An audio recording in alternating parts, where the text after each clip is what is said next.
योग दर्शन की 226वीं कक्षा है। हम लोग योग दर्शन का स्वाध्याय कर रहे हैं और इस योग दर्शन में द्वितीय पाद साधन पाद चल रहा है।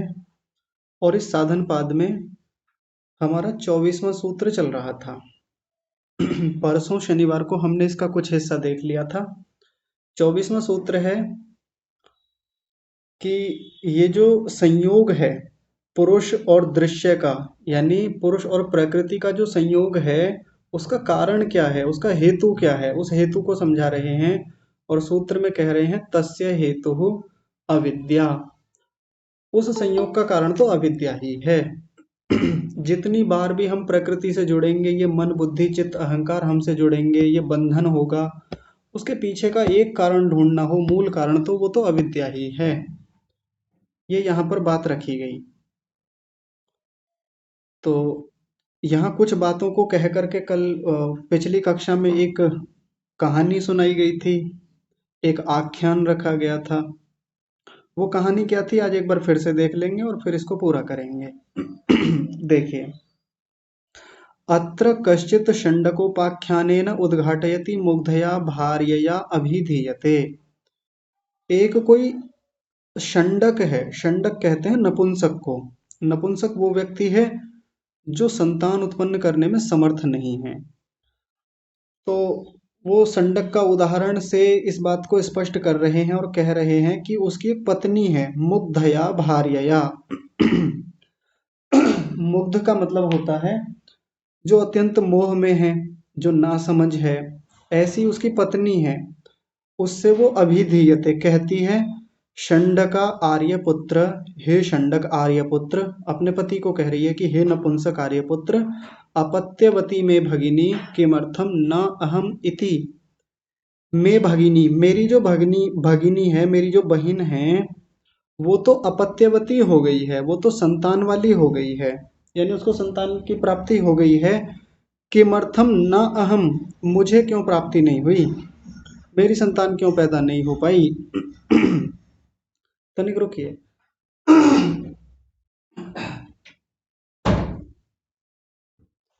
हाँ जी।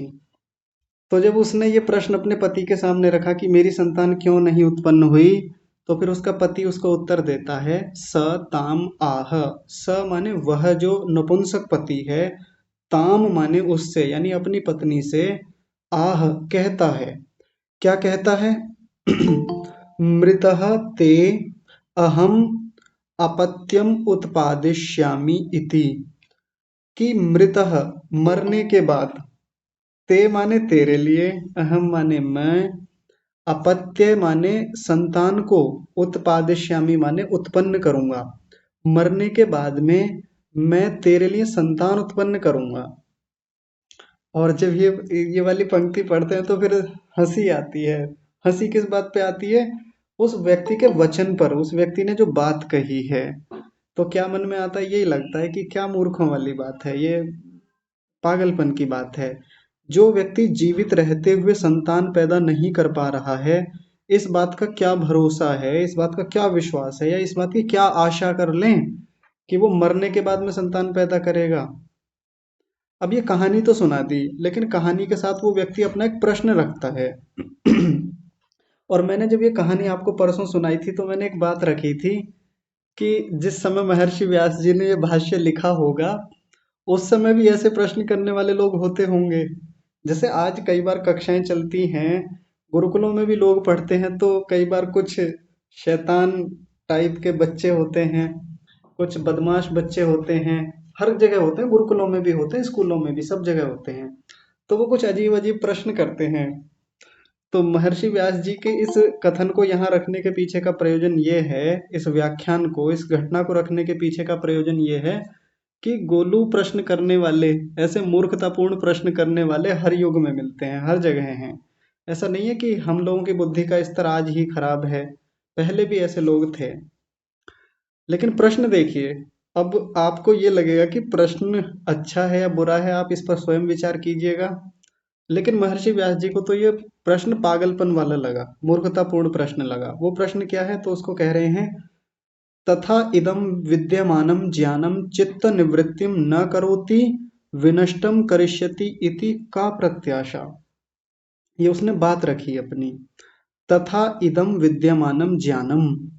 तथा इदम माने वैसे ही, जैसे वो जो व्यक्ति है, नपुंसक व्यक्ति है, वो जीवित रहते संतान उत्पन्न नहीं कर पा रहा है, तो और कहता है कि मरने के बाद संतान उत्पन्न करूंगा। तथा वैसे ही इदम विद्यमानम ज्ञानम, ये जो विद्यमान ज्ञान है यानी विवेक ख्याति है, तत्व ज्ञान है, ये उसकी बात की जा रही है और वो विद्यमान है, अंदर उपस्थित है।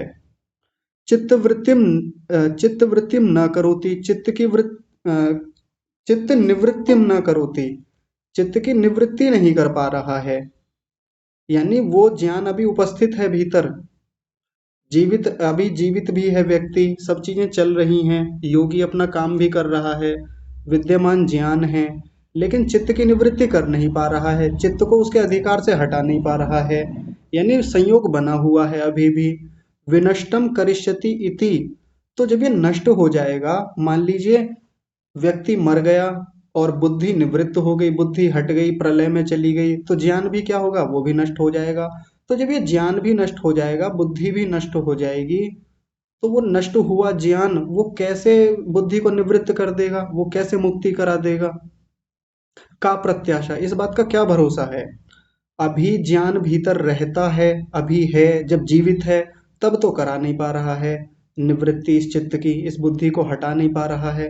तो जब ये बुद्धि भी हट जाएगी, ज्ञान भी हट जाएगा, ज्ञान भी समाप्त हो जाएगा, तो मुक्ति कैसे करा देगा, इस चित्त की निवृत्ति कैसे करा देगा, इस बात का कोई भरोसा है। का प्रत्याशा, इस बात की कोई आशा थोड़ी है। ये बात रखी यहाँ पर। तो अब देखिए आगे इसका समाधान करेंगे। समाधान किस रूप में कर रहे हैं, समाधान करने का तरीका भी देखिए बहुत रोचक है और आज की शैली से ही मिलता हुआ उनका भी तरीका है। ऐसे तरीके आज भी अपनाए जाते हैं, उस समय भी अपनाए जाते थे। तो वो तरीका देखिए क्या है। तत्र आचार्य देशियो भक्ति, आचार्य देशियो, तत्र माने वहां पर यानी इस प्रसंग में, जो ये ऊपर प्रसंग सुनाया है उसमें आचार्य देशीय, एक होता है आचार्य। आचार्य कहते हैं जो विद्यावान व्यक्ति है, जिसने शास्त्र को बहुत अच्छे से पढ़ा है, आचरण में लाया है, जिसके व्यवहार में शास्त्र दिखता है, वो तो है आचार्य। लेकिन यहाँ शब्द है आचार्य देशीय। आचार्य देशीय का मतलब है जो व्यक्ति अभी आचार्य बना नहीं है, लेकिन आचार्य बनने के लिए प्रयासरत है। अभी उसके भीतर वो पूरी योग्यता आचार्य वाली नहीं है, वो विद्वत्ता आई नहीं है, लेकिन अभ्यास कर रहा है, अभी विद्यार्थी काल में है, कुछ दिन में वो योग्यता उसके भीतर आ जाएगी, उसको कहते हैं आचार्य देशीय।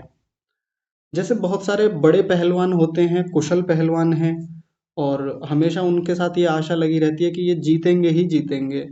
लेकिन अखाड़े में हल्के पहलवान भी होते हैं जो शुरुआत कर रहे हैं, अभी अभी आए हैं, थोड़े दांव पेच आ गए हैं उनको, तो वो उन पहलवानों को जो नए नए हैं, हल्के पहलवान हैं, उनको बिल्कुल आचार्य देशीय व्यक्ति की तरह समझें।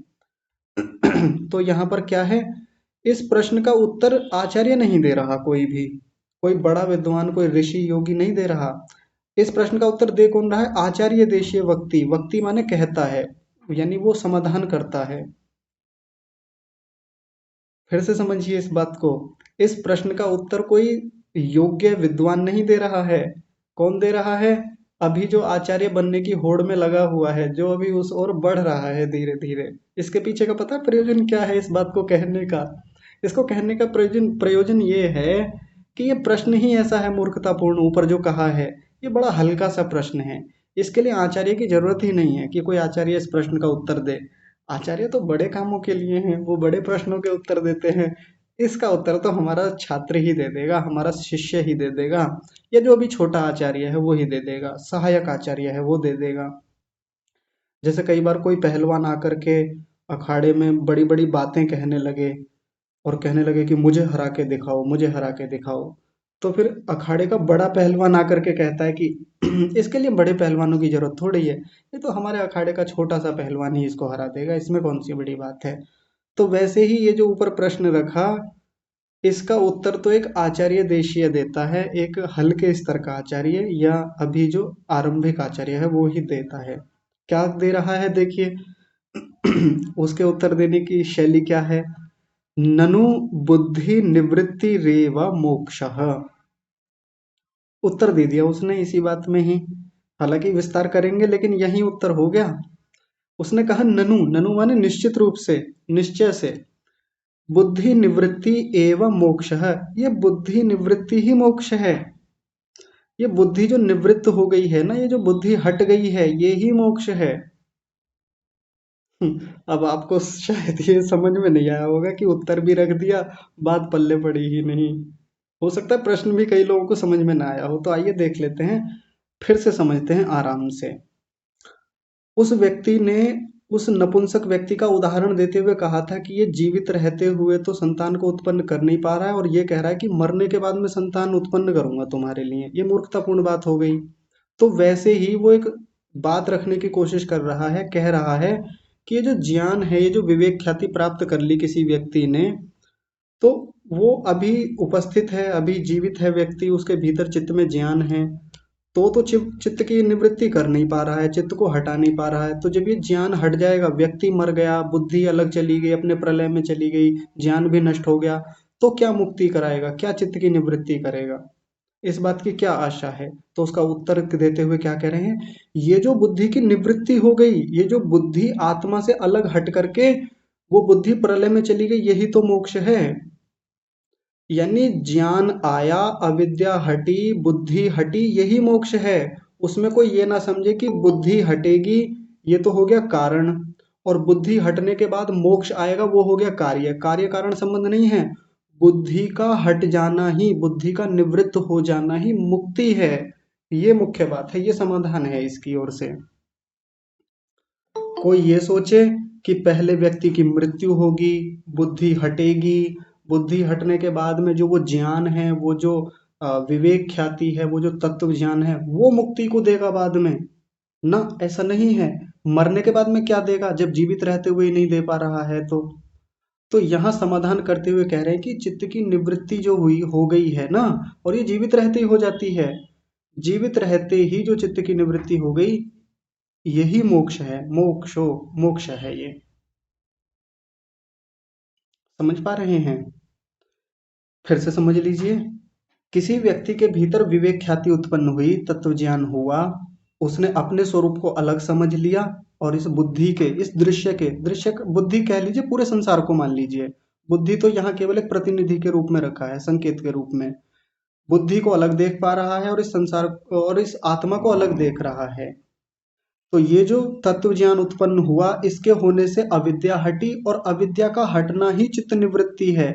और चित्त की निवृत्ति हो जाना, चित्त का हट जाना, आत्मा से अलग हो जाना, उसका गुणाधिकार समाप्त हो जाना, यानी चरिताधिकार हो जाना, यही मोक्ष है। मोक्ष कोई अलग से कोई नई चीज नहीं होती कि ये ज्ञान बाद में जाकर के जब समाप्त हो जाएगा तब ये मुक्ति करेगा। ये तो मूर्खतापूर्ण बात हो गई ना। आगे देखिए, आगे कह रहे हैं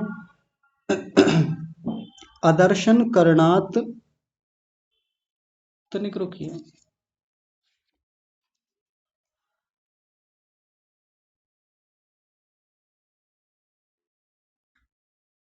हाँ ठीक है। अदर्शन कारण, ये कारण शब्द है, करण हो गया ये गलती से, कारण शब्द है, हाँ यही दिख रहा था मुझे।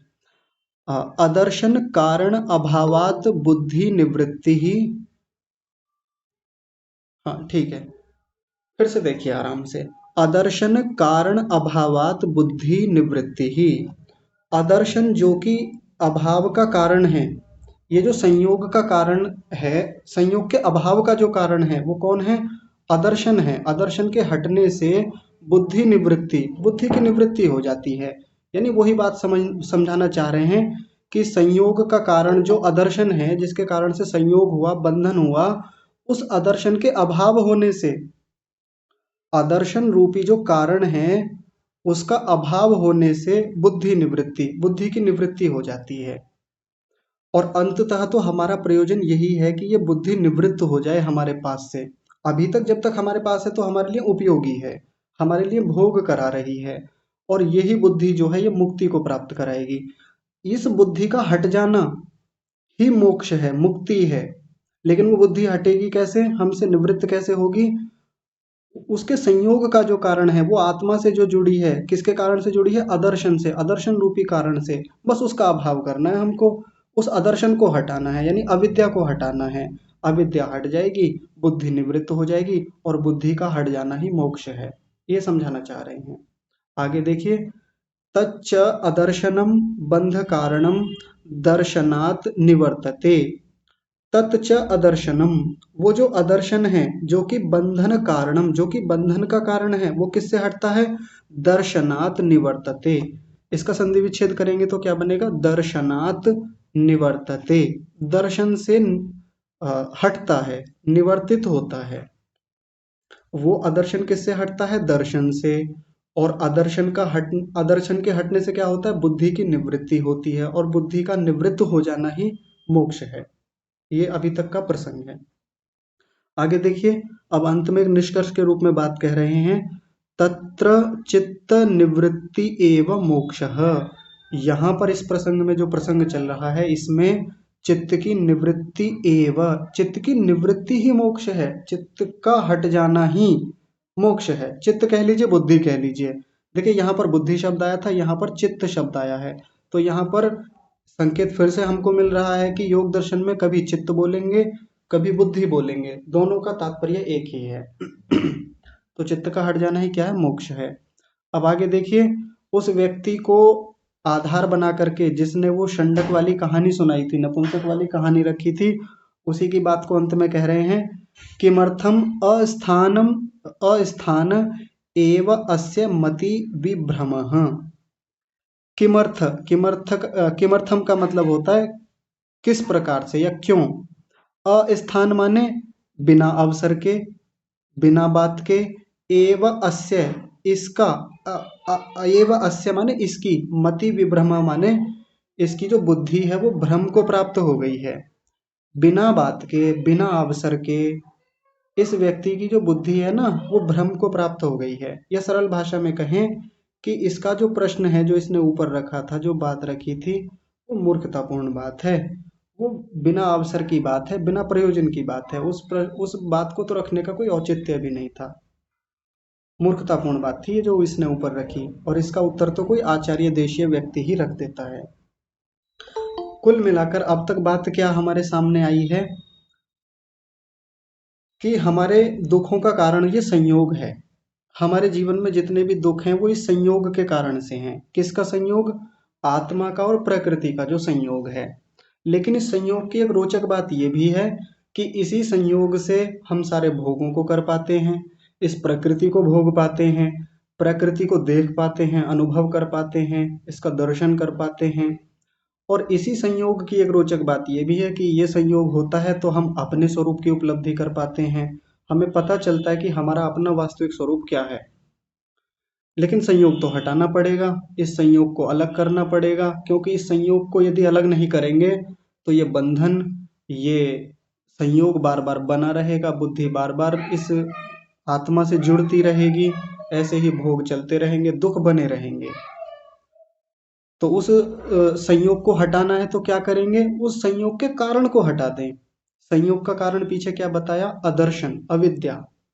इस अविद्या के कारण ही ये सारा अदर्शन है। अदर्शन कैसे हटेगा? वो दर्शन से हटेगा। दर्शन का मतलब है सही ज्ञान, तत्व ज्ञान। और ये सही ज्ञान, तत्व ज्ञान का मतलब ये किताबी ज्ञान नहीं होता, कहीं से पढ़ लिया, सुन लिया, भी लिया, वो नहीं। यहाँ दर्शन शब्द का मतलब है जो समाधि में जाकर के विवेक ख्याति होती है, जिसमें आत्मा का अलग से ज्ञान होता है, इस बुद्धि का अलग से ज्ञान होता है। अनुभूति के आधार पर दोनों को अलग अलग महसूस कर पाता है। जब ये दर्शन होगा तो उससे अदर्शन हटेगा, और अदर्शन के हटने से बुद्धि निवृत्त हो जाएगी। बुद्धि के निवृत्त होने का मतलब थोड़ा सा और समझ लीजिए। बुद्धि के निवृत्त होने का मतलब है कि उसमें जो संस्कार हैं वो दग्धबीज हो जाएंगे, उसमें जो अविद्या भरी हुई है वो समाप्त हो जाएगी। क्योंकि इस अविद्या के कारण से ही, इन संस्कारों के कारण से ही बार बार बुद्धि अधिकार में आती है, बार बार बुद्धि पुरुष के साथ जुड़ती है, ये प्रकृति पुरुष के साथ जुड़ती है, यानी आत्मा के साथ जुड़ती है, बंधन चलता रहता है। वो संस्कार दग्धबीज कर दिए, अंदर से अविद्या हटा दी, संस्कार भी समाप्त, अविद्या समाप्त। तो अब चित्त की निवृत्ति हो जाती है, इस बुद्धि की निवृत्ति हो जाती है। तो और निवृत्ति का एक अर्थ इस रूप में भी लेंगे कि इसका अधिकार समाप्त हो जाता है। अब ये जो भोग कराने की इसकी प्रवृत्ति थी, मुक्ति कराने की प्रवृत्ति थी, वो तो करा चुकी, भोग भी करा दिया, खूब भोग कराया आत्मा को, इतनी सारी योनियों में ले गया, खूब सुख भी हुआ, खूब दुख भी हुआ, बहुत सारी चीजों के, असंख्य चीजों के अनुभव किए, असंख्य जन्मों में घूमता रहा इधर से उधर, ये भोग कराता रहा। और अब मुक्ति भी हो गई, अविद्या नष्ट हो गई, तो अपवर्ग हो गया, पुरुष ने अपने स्वरूप को प्राप्त कर लिया, अपने स्वरूप में स्थित हो गया है, अपने स्वरूप को जान लिया है अच्छे से। तो अब इस बुद्धि का होगा क्या? बुद्धि का काम समाप्त हो गया। जब इसका काम समाप्त हो गया यानी अधिकार समाप्त हो गया, तो अभी अपने घर चली जाएगी। और घर इसका कहाँ है? इसका घर है मूल प्रकृति, जिससे बनी थी, उसी कारण में विलीन हो जाएगी, जा करके समाप्त हो जाएगी। जैसे एक अधिकारी को अधिकार दिया जाता है कि आप 2 महीने के लिए इस स्थान पर अधिकारी हैं, आपको अधिकार दिया जाता है और आपकी ये शक्तियां रहेंगी, आप इन इन शक्तियों का उपयोग कर सकते हैं। 2 महीने में उसने अपने कार्य को बहुत अच्छे से अंजाम दिया, बहुत अच्छे से निभाया, सारी शक्तियों का उपयोग किया, और जो प्रोजेक्ट उसको दिया गया था या जो कार्य दिया गया वो उसने पूरा किया अच्छे से। बस अब उसकी शक्तियां भी खत्म हो जाएंगी, अब वो घर आ जाएगा। घर आने के बाद में शक्तियां नहीं रह जाएंगी, क्यों? अब जरूरत भी नहीं है, जो काम दिया गया वो पूरा भी हो गया, अब क्या उसको शक्तियों का उपयोग करके क्या करना है? तो ये प्रसंग हमारा चित्त की निवृत्ति के संदर्भ में मुख्य रूप से है कि चित्त की निवृत्ति ही मोक्ष है। ठीक है, तो ये तो 24वां सूत्र था जो पूरा हुआ। अब आइए आगे देखते हैं। 25वें सूत्र की भूमिका को देखने से पहले एक छोटी सी बात और आपके सामने रखते हैं। ये योग दर्शन, ये योग शास्त्र, ये पूरी योग की परंपरा 4 चीजों पर टिकी हुई है, जिसे हम पीछे से देखते आ रहे हैं, बहुत सारे सूत्र हो गए हैं उस पर। क्या क्या है? हेय, हेय हेतु, हान और हानोपाय। इसमें अभी तक 2 चीजें हुई हैं। हेय हान यानी दुख, हमने दुख को समझा, उस पर विस्तार से बातें की थी कि छोड़ने योग्य क्या है इस संसार में? दुख है। और वो भी कौन सा दुख है? अनागत दुख, हेयम दुखम अनागतम, जो आने वाला दुख है वही छोड़ने योग्य है। जो भोग लिया या जो अब इस समय भोगा जा रहा है उसको हम हटा भी नहीं सकते, वो तो हो गया। दुख को समझा, दुख के कारण को समझा। दुख का कारण क्या है? दृष्टा और दृश्य का संयोग, इन दोनों का जुड़ जाना, ये संयोग है। उस संयोग को हटाना है। उस संयोग का कारण क्या है? अविद्या है। अविद्या को हटा देंगे तो चित्त की निवृत्ति हो जाएगी और मोक्ष हो जाएगा। तो 2 बातें हुई, हेय और हेय हेतु। हेय का कारण जो है दुख, और दुख का कारण, ये 2 चीजें हमारी अब तक पूरी हुई हैं। 2 चीजें बाकी हैं। क्या क्या है? हान और हानोपाय। हान यानी मुक्ति, मोक्ष। ये मुक्ति क्या है? अभी इसको और खोलेंगे, बढ़िया से विस्तार से समझाएंगे।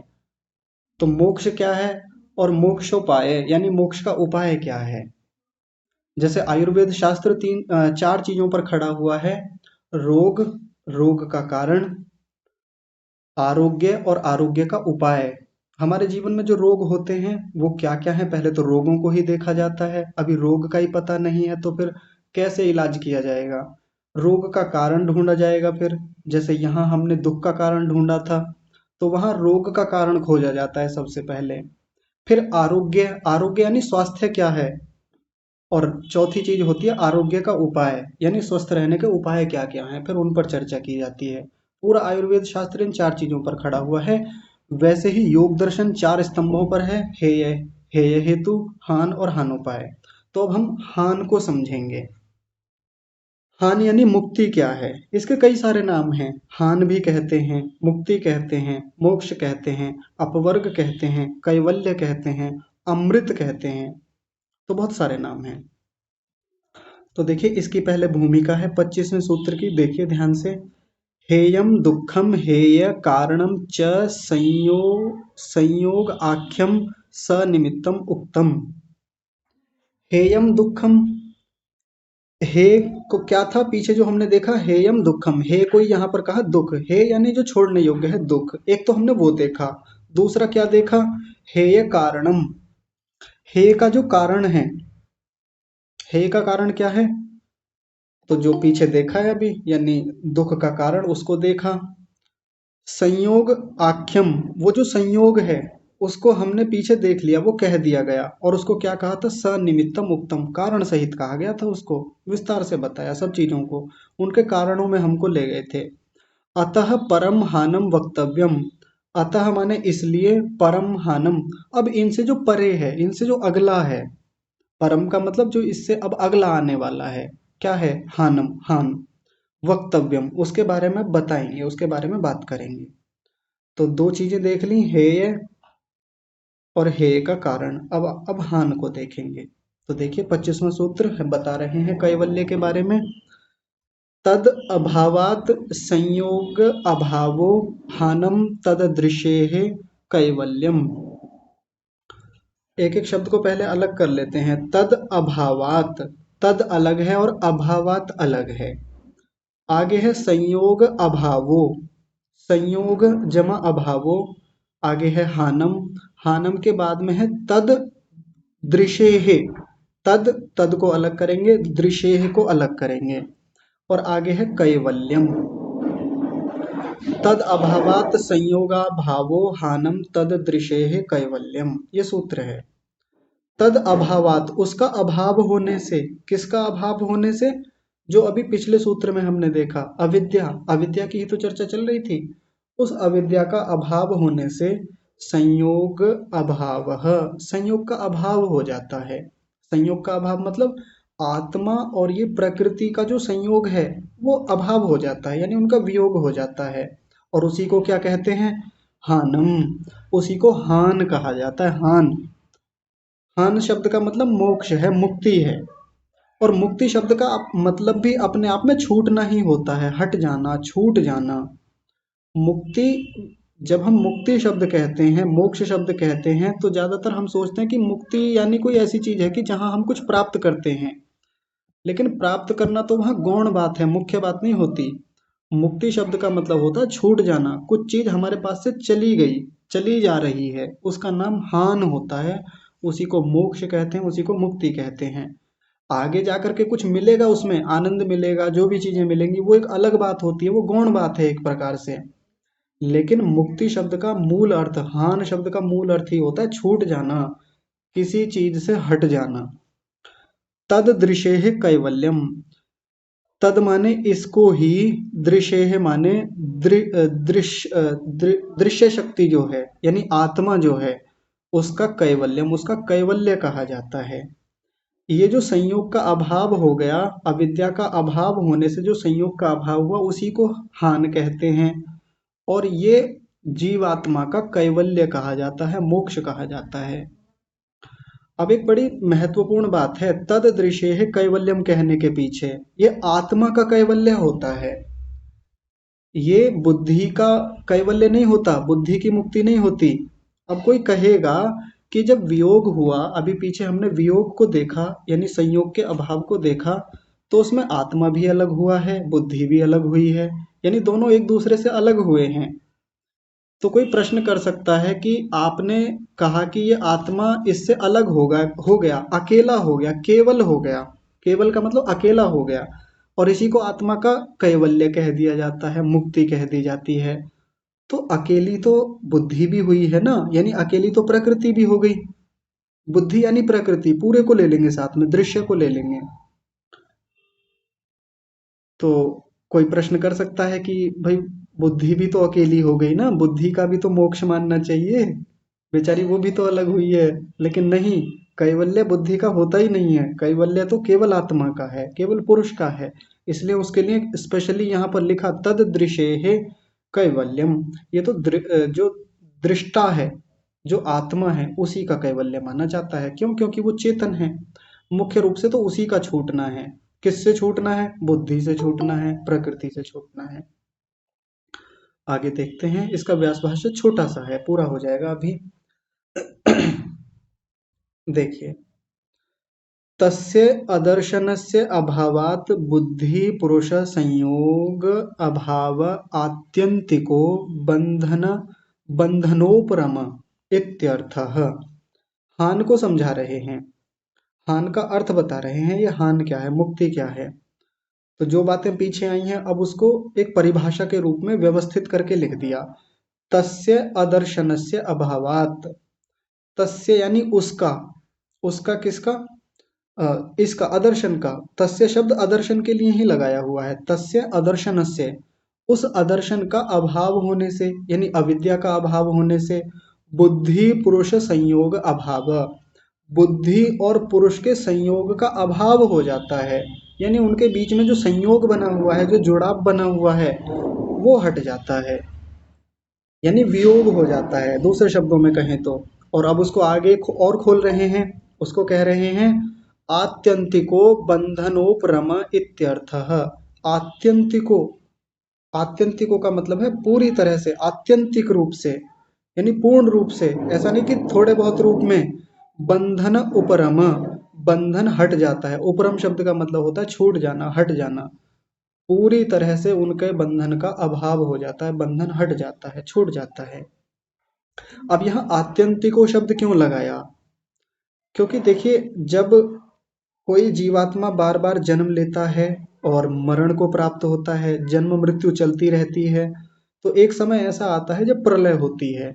अभी केवल प्रलय हुई है, मुक्ति नहीं हुई है, तो उसमें भी बुद्धि छूटती है कुछ समय के लिए। जब तक प्रलय रहता है आत्मा के साथ, ये बुद्धि, ये दृश्य नहीं रहता। तो कोई उसको भी कह सकता है कि देखो, बुद्धि से आत्मा का अभाव तो यहाँ भी हो गया ना, संयोग तो यहाँ भी हट गया, तो इसको मुक्ति क्यों नहीं कहते, इसको कैवल्य क्यों नहीं कहते। लेकिन वो अत्यंत बंधनोपरम नहीं होता, अत्यंत निवृत्ति नहीं होती, कुछ समय के लिए हटा है, फिर से नई सृष्टि बनेगी, तो आत्मा के साथ फिर से इस बुद्धि का संयोग जोड़ देगा परमात्मा, और उसी अविद्या के साथ, उन्हीं संस्कारों के साथ, जिन संस्कारों को लेकर के वो उसकी मृत्यु हुई थी, केवल प्रलय में गया था, उसी के साथ जोड़ता है। इसलिए आत्यंतिक शब्द लगाया कि जब पूरी तरह से अविद्या नष्ट हो जाती है, अदर्शन से अभावात, अदर्शन का अभाव होता है, उससे क्या होता है, बुद्धि पुरुष संयोग अभाव, बुद्धि और पुरुष के संयोग का अभाव हो जाता है। और उसी को और आगे खोलते हुए विस्तार से बताया, आत्यंतिको बंधन उपरम, पूरी तरह से उस बंधन से छूट जाना, ये मोक्ष है, इत्यर्थ है, ये उस हान का, ये मुक्ति का अर्थ है। आगे देखिए, एतद हानम, आपको ऐसा लिख रहा होगा ना, एतद धानम, एतद धानम ही लिखा हुआ है, संधि विच्छेद करेंगे तो एतत हानम लिखा हुआ आएगा, ऐसे देख लीजिए, एतत जमा हानम, एतत माने इसी को, हानम माने हान, हान कहेंगे, इसी को हान कहा जाता है, यानी इसी को मुक्ति कहा जाता है। आगे देखिए, तद दृशेह कैवल्यम, ये दृष्टा का कैवल्य है, ये आत्मा का कैवल्य है, आत्मा की मुक्ति है। और फिर से वही बात, आत्मा की मुक्ति कही जाती है, बुद्धि की मुक्ति नहीं कही जाती कभी भी। क्यों? क्योंकि वो जड़ वस्तु है, उसका मुक्त होना, अपने आप में मुक्त होना होता नहीं है, क्योंकि मुक्त होकर के भी उस बुद्धि को क्या मिलेगा? क्यों? क्योंकि बुद्धि परार्थ होती है, अभी पीछे पढ़ के आए थे, बुद्धि परार्थ है, आत्मा स्वार्थ है। आत्मा अपने लिए होता है, और ये बुद्धि, ये दृश्य परार्थ होता है, दूसरे के लिए होता है, तो बुद्धि का कैवल्य नहीं है। तद दृश्य कैवल्यम, ये दृष्टा का कैवल्य है, दृष्टा का मोक्ष है।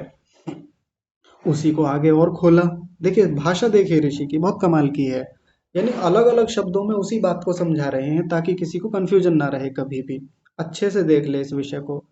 तद दृश्य है कैवल्यम, और उसी को कह रहे हैं पुरुषस्य अमिश्री भाव, संधि विच्छेद करेंगे तो क्या बनेगा, पुरुषस्य अमिश्री भाव, पुरुष का अमिश्री भाव हो जाता है। एक होता है मिश्री भाव, मिश्री भाव माने पास में आने का भाव, मिश्रण हो जाने वाला भाव। अब यहाँ मिश्रण का मतलब वो मिश्रण नहीं लेंगे जैसे दूध में चीनी का मिश्रण हो जाता है, या पानी में शहद का मिश्रण कर दिया, हल्की सी दूध की कुछ बूंदें शहद में पानी में डाल दी, दोनों मिल गई, मिश्रित हो गई, ऐसा मिश्रण नहीं कह रहे हैं यहाँ पर। बुद्धि आत्मा के पास आती है, उसको भोग कराने के लिए और अपवर्ग कराने के लिए, दोनों का संयोग होता है। और यहाँ संयोग का मतलब ये नहीं कि दोनों आपस में मिश्रित हो जाती हैं, घुल मिल जाती हैं, दूध और मीठे की तरह, दूध और चीनी की तरह, ऐसा नहीं, पास में आती हैं बस। जैसे दो लोगों का संयोग होता है, दो दोस्त आपस में मिलते हैं, उनका एक रिलेशन होता है, संबंध बनता है, दोस्ती होती है, इसका मतलब ये नहीं है कि दोनों हमेशा साथ घूमते रहेंगे, हमेशा उनका शरीर भी आपस में चिपक जाएगा, वो संयोग हो जाएगा, दो जिस्म एक जान हो जाएंगे, ऐसा मतलब नहीं होता वहां पे कहने का। वो उसकी सत्ता अलग है, उसकी सत्ता अलग है, दोनों दोस्त अलग हैं। लेकिन मोटे मोटे अंशों में कह दिया जाता है कि देखो इनकी दोस्ती कितनी प्रगाढ़ है, दोनों एक ही हैं, एक ही हैं बिल्कुल, दो जिस्म एक जान जैसे लगते हैं ये। तो यहाँ कैवल्य को समझाते हुए कह रहे हैं पुरुष और प्रकृति का अमिश्री भाव हो जाता है, यानी अब वो मिले हुए अवस्था में नहीं रहते, उनका संयोग हट जाता है। और देखिए इसको आगे और आगे खोल रहे हैं और बढ़ा रहे हैं हमारी हमारी सरलता के लिए, हम लोगों की बुद्धि को समझते हुए ऋषि इसको और खोल रहे हैं। कह रहे हैं पुनः असंयोगो गुणे हैं इत्यर्थः। इत्यर्थः यानी उसी कैवल्य के अर्थ को समझा रहे हैं। पुनः असंयोगो गुणे हैं, गुणों के साथ असंयोग बन जाता है। गुणों के साथ असंयोग का क्या मतलब है? सत्वगुण, रजोगुण, तमोगुण कह लीजिए, प्रकृति कह लीजिए, बुद्धि कह लीजिए, सारा संसार कह लीजिए, ये गुणों में सब आ जाएगा। तो गुणों के साथ जो असंयोग है यही मोक्ष है, उनके साथ न जुड़ना यही मोक्ष है, यही मुक्ति है, यही कैवल्य है। अकेला हो जाना। अब जीवात्मा पहले अकेला नहीं था, पहले मिश्रण था, संयोग था, किसके साथ? प्रकृति के साथ, बुद्धि के साथ, गुणों के साथ। लेकिन अब अमिश्री भाव हो गया है, अमिश्री भाव को ही आगे खोला, असंयोग, दोनों का असंयोग होता है। आसान कर दिया ना। आगे देखिए और थोड़ी सी बात कह रहे हैं, दुख कारण निवृत्तो दुख उपरमो हानम। दुख के कारण की निवृत्ति होने पर दुख का हट जाना ही हान है। दुख उपरम, दुख उपरम का मतलब दुख का हट जाना, हानम माने हान, यही हान है, यही मोक्ष है। भाई दुख के कारण को हटा दिया तो दुख बचेगा क्या? नहीं बचेगा। रोग के कारण को हटा दिया, रोग थोड़ी ना रहेगा फिर। तो दुख का कारण की निवृत्ति कर दी, हटा दिया उसको, यानी अविद्या को हटा दिया, तो उससे दुख भी हट जाएगा। इसी को हानम, हट जाने की प्रक्रिया का नाम हान है। हान में कुछ मिलेगा वो एक अलग बात है, वो एक अलग प्रसंग होता है, मुक्ति में जाकर कुछ मिलेगा वो एक अलग बात होती है।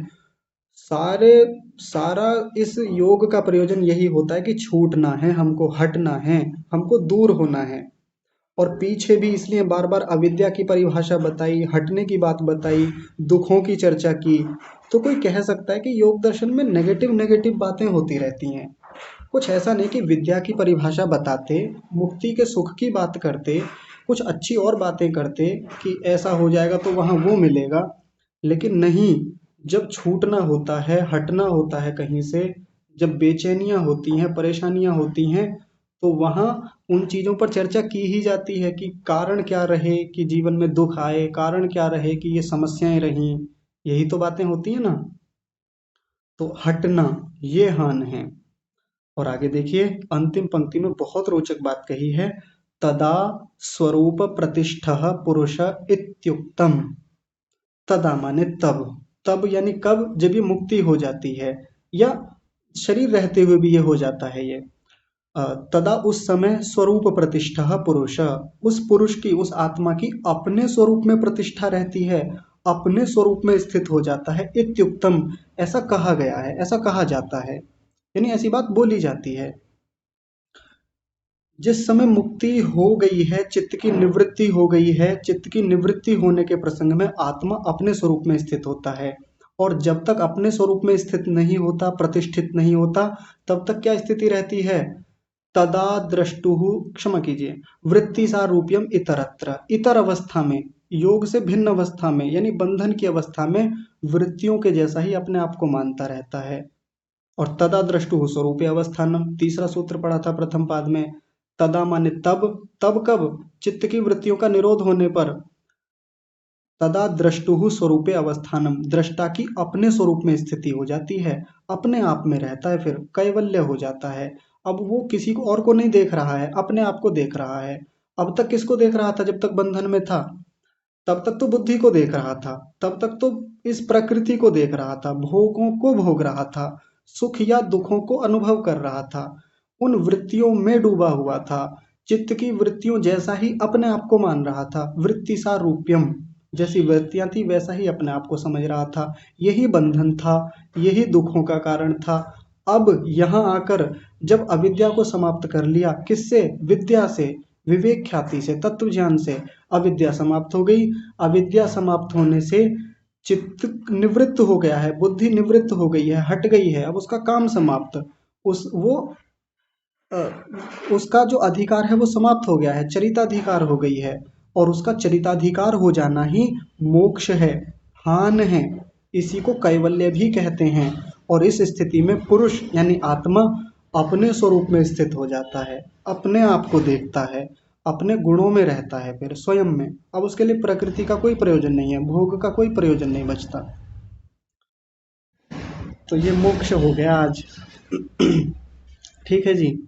अब मैं बस अंत में एक बात सबके सामने रखना चाहता हूँ, बहुत महत्वपूर्ण बात है। काफी दिनों से चर्चा हमारी चल रही है मुक्ति को लेकर के। मुक्ति के कई सारे प्रसंग पीछे भी आए हैं, मोटी मोटी बातें रखी हैं, लेकिन यहाँ आकर मुक्ति के एक व्यापक स्वरूप को विस्तार से खोला। तो हमेशा जो मैं बात कहता रहता हूँ वो बात फिर यहाँ भी आकर के मैं बोलूंगा सबके लिए। वो बात क्या है कि जिस समय हम साधना कर रहे हैं, जिस समय हम उपासना में बैठे हैं, हम पढ़ भी रहे हैं, चिंतन मनन करते हैं, बहुत सारे हमारे ये सब कार्यक्रम चलते रहते हैं। पढ़ना, पढ़ाना, चिंतन मनन करना, शंका समाधान करना, ध्यान उपासना करना, योगाभ्यास करना। तो क्या उस योगाभ्यास को करते समय हमारी दृष्टि ऐसी रहती है कि हम अविद्या का नाश कर रहे हैं, हमको विवेक ख्याति की प्राप्ति होगी, विवेक ख्याति की प्राप्ति होगी तो अविद्या हटेगी, अविद्या हटेगी तो चित्त की निवृत्ति होगी, चित्त की निवृत्ति ही मोक्ष है। सुनने में तो आसान लगता है ये वाला प्रसंग, ये विवेक ख्याति तो लानी है, विवेक ख्याति आ जाएगी तो ये अविद्या हट जाएगी, ये अदर्शन हट जाएगा, अदर्शन हट जाएगा, बुद्धि निवृत्त हो जाएगी, बुद्धि निवृत्त हो जाएगी, मोक्ष हो जाएगा, हमारे जीवन का लक्ष्य पूरा हो जाएगा। है ना, कितना आसान सा लगता है। और ऋषि को यदि इतना ही समझाना होता तो योग दर्शन के प्रथम पाद में 4-5 सूत्र इन्हीं को दे देते। कौन से? हेय, हेय हेतु, हान और हान उपाय। ये कुछ 8-10 सूत्र बना देते मोटे मोटे, बस ऐसा बता करके छोड़ देते, इतने में काम हो जाता। लेकिन आप एक बार पूरे योग दर्शन को पीछे से उठा कर देखिए, मतलब मोटी मोटी दृष्टि पीछे घुमाइए, कितना कुछ बताया है यहाँ तक आने के लिए। और अभी उपाय बताएंगे मोक्ष के, अभी उपाय तो बताए ही नहीं है। आएगा ना हान उपाय, हान के उपाय कहे जाएंगे, अब उनको आगे विस्तार से बताएंगे।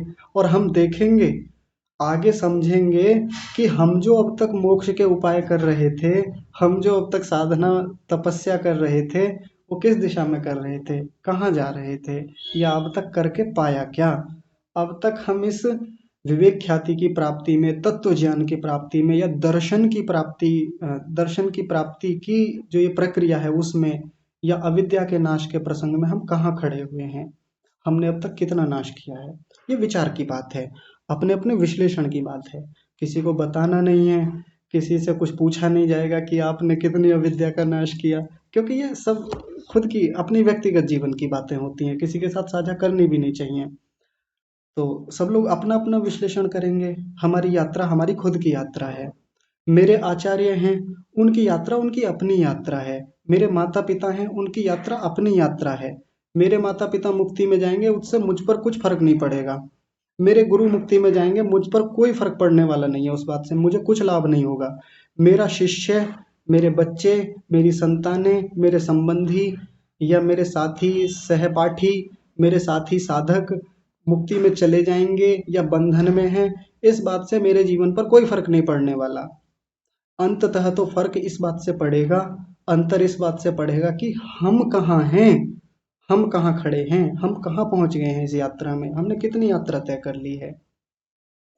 तो दूसरों का सहयोग करना है, दूसरों के लिए जो हमारे कर्तव्य हैं वो पूरे करने ही होते हैं। घर गृहस्थी के दायित्व, राष्ट्र के दायित्व, समाज के दायित्व वो पूरे करने चाहिए, बिल्कुल मन से करें उनको। उससे हमारे कर्माशय बनते हैं, उनसे बच भी नहीं सकते, भाग भी नहीं सकते। लेकिन अंततः तो वही अपना है जो अपने लिए किया है, जो इस मुक्ति की प्राप्ति के लिए किया है। तो विचार करते रहेंगे। आज की कक्षा को विराम देते हैं। आप सब लोग जुड़े रहे, बहुत धन्यवाद। आप सभी को सादर प्रणाम।